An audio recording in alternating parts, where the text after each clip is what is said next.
Assalamualaikum warahmatullahi wabarakatuh. Sampai ketemu kembali anak-anakku yang cerdas dan kreatif.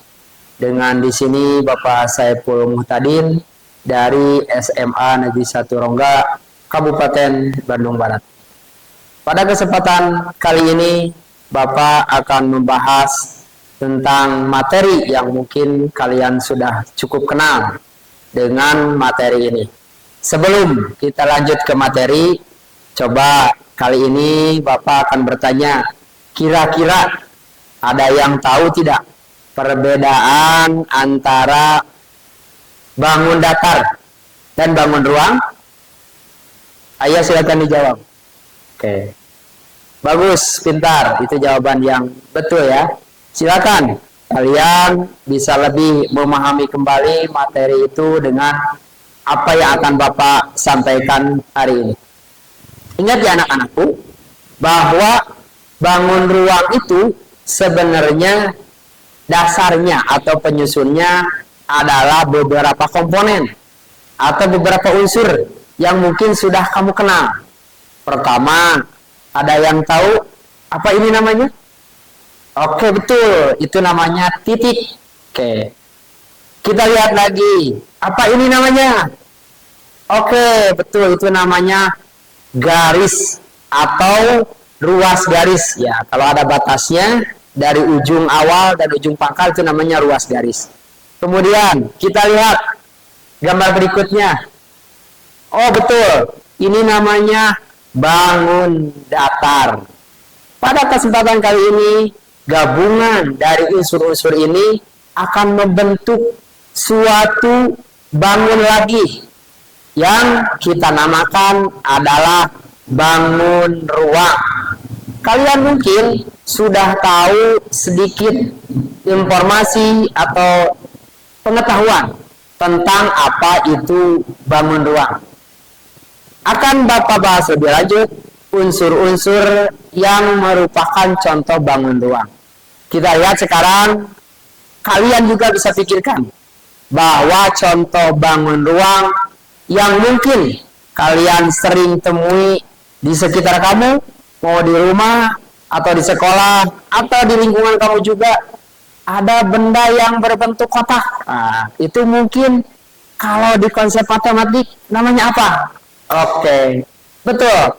Namanya ada kubus, atau mungkin mirip juga seperti bentuk kubus lain yang sedikit berbeda. Namanya balok. Oke, sekarang Bapak bertanya, kira-kira apa perbedaan kubus dan perbedaan balok? Oke, silakan dijawab. Kalau kalian bisa menjawab, kalian berarti anak-anak pintar. Oke, bagus. Kalau sudah terjawab, kalian sekarang perhatikan benda-benda apa yang ada di sekitar kamu yang berbentuk kubus atau balok. Oke, mungkin kalian bisa menemukan atau melihat benda yang pernah kamu lihat di lingkungan kamu. Seperti ini. Kira-kira ini gambar apa?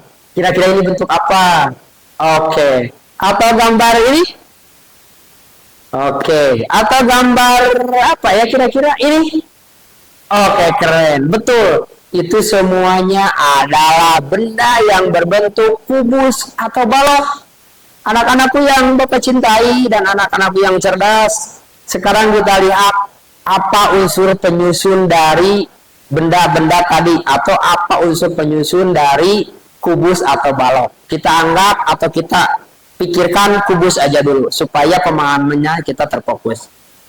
Kita tadi sudah Bapak kenalkan bahwa ada unsur yang pernah kalian pelajari, yaitu titik, garis, dan bangun datar. Oke. Dari kubus, kita lihat kubus yang ini. Ini namanya kubus ABCD, EFGH. Dari awal ya, dari bawah, dari sisi bawah kita menuliskan titik-titiknya.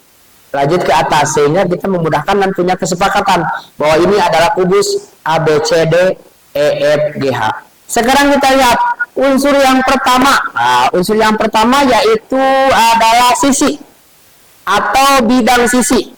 Bidang sisi kita lihat. Bidang sisi yang paling bawah kita lihat berbentuk apa. Bidang sisi yang dari bawah Bapak sebutkan berdasarkan titik sudutnya adalah A, B, C, D. Nah, itu bidang sisi yang berbentuk apa? Berbentuk segi empat. Kalau kubus artinya segi empatnya karena panjang sisinya sama, namanya adalah persegi. Betul. Itu salah satu contoh bidang sisi bawah dari kubus. Coba kalian tentukan bidang sisi yang lain dari kubus ini. Oke, kamu sudah menemukannya. Sekarang kalau kita melihat bidang sisi yang tersebut, apa artinya kira-kira?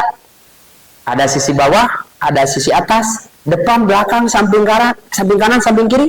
Oke, berarti sisi atau bidang sisi pada kubus bisa kalian artikan adalah bangun datar atau daerah yang membatasi luar dan dalam dari kubus tersebut.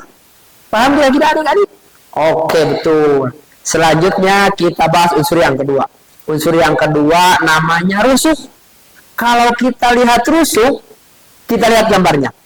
Rusuk itu berbentuk ruas garis. Kita lihat salah satunya. Ruas garis apa yang ada di kubus ini? Oh, kita lihat rusuk AB itu berbentuk ruas garis kan? Coba kalian hitung ada berapa rusuk yang ada pada kubus ini? Tuh, 2, 3, 4, dan seterusnya. Oke, kalau kalian menemukan bahwa rusuknya itu ada 12, pinter. Itu jawaban kamu sudah tepat. Sekarang kita cari pengertian. Apa itu pengertian dari rusuk?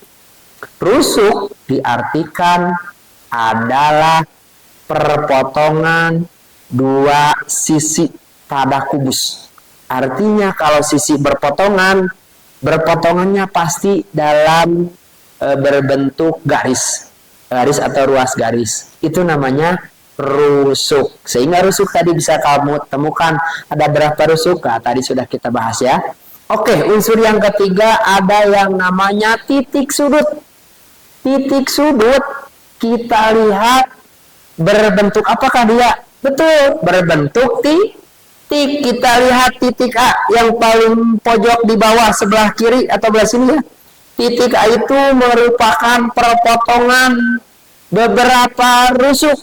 Tuh, kalau di sini rusuk ini, rusuk ini, artinya ada 3 rusuk atau ruas garis yang menjadi rusuk berpotongan di satu titik. Itu namanya titik sudut. Kalau titik sudut dari kubus, kamu tinggal menghitung atau pojok-pojok dari kubusnya. Itu namanya titik sudut. Pinter. Yang berikutnya kita bahas tentang diagonal. Betul diagonal? Diagonal. Kita lihat sekarang diagonal.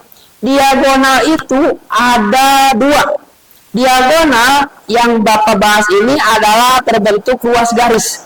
Kita misalkan melihat ada garis misalkan pada bidang ABCD. Ada garis yang menghubungkan dari titik A ke titik C. Wah, itu namanya diagonal. Diagonal itu suatu garis yang berada pada sisi kubus tersebut.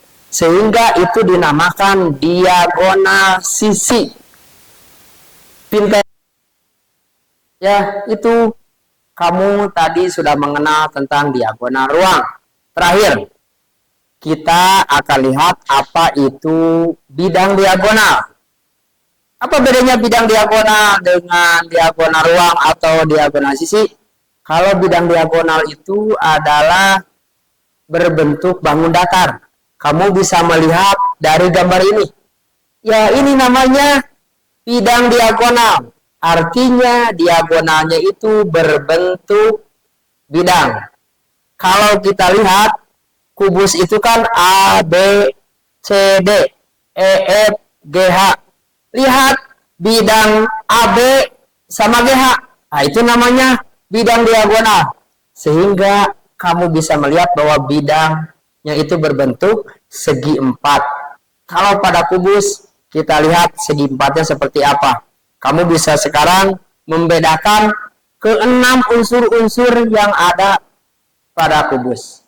Selanjutnya, silakan kalian pelajari lebih dalam materi tentang unsur-unsur dari kubus, sehingga kamu bisa menentukan atau menghitung jarak atau panjang diagonal-diagonal tadi, ataupun jarak antar titik ke titik, antara titik yang berhadapan pada kubus. Itu saja pertemuan hari ini. Mudah-mudahan apa yang Bapak sampaikan bermanfaat dan kamu bisa menambah wawasan dan inspirasi. Terima kasih. Salam siswa hebat, siswa cerdas. Assalamualaikum warahmatullahi wabarakatuh.